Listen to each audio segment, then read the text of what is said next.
আল্লাহ নবী ফরমাত দি তলাবুল ইলমি ফরিদাতুন আলা কুল্লি মুসলিম, সমস্ত মুসলমানের নরনারীর উপরে মায়া ফুয়া মরদ ফুয়ার উপরে এলম হাসিল করন, এলম তলব করন নান ফরজ আইন। কে ভাই? ফরজ আইন। সমস্ত এলম নয়, নিজে জীবন হারাই পারে দে এদুর এলম তাকন দুনিয়ায় মেয়েদের জীবন হারাই পারে দে জিবারে এলমুল হাল বলি হওয়া যায়। জিন জানিলে নামাজ পড়ি পারে, জিন জানে দৌড়ি রোজা রাখি পারে, দুনিয়ায় মেয়েদের জীবন নান হারাই পারে দি। বউ বললে মিলমিলাপ গজ্জে দইলি, বউ বললে মিলমিলাপ করার বাদে গোসলের ফরজ জানন নান, ওজুর ফরজ জানন নান, নামাজের ভিতরে বারোর ফরজ জানন নান।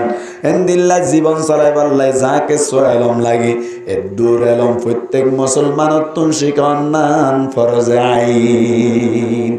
অহতা মুফাসসির বনন, মুহাদ্দিস বনন, মুফতি বনন, এলাকা ভিত্তিক উগ্রতা গিলে ও যাইব কিয়া মুফতি বনন, মুফাসসির বনন, ফকি বনন, মুহাদ্দিস বনন, ইনল্লে ফরজে কিফায়া, ইনল্লে কি ভাই ফরজে কিফায়া এ দূর শিকন নান এলাকা ভিত্তিক এক ফারাম মাইদি এক এলাকার মাইদি উগ্র যদি মুফতি তাকে দইলে বাকি গুণ মুফতি নইলিও চলিব। জান নাকি জানাজার নামাজ ইন্দিল্লা এলাকার তুন 10 কুড়ি 30 জন যাইয়ের যদি ভরে ফেলাই দইলে বাকি গুণ ন যাইলে কি নইব গুণা নইব, হঠাৎ কি না ভাইব সওয়াব না ভাইব জানাজার নামাজ কি দে ফরজে কিফায়া দে। আল্লাহ রাব্বি কোনরে বুঝি পারিব আল্লাহ তৌফিক এনায়াত মকবরা করি হই আমিন।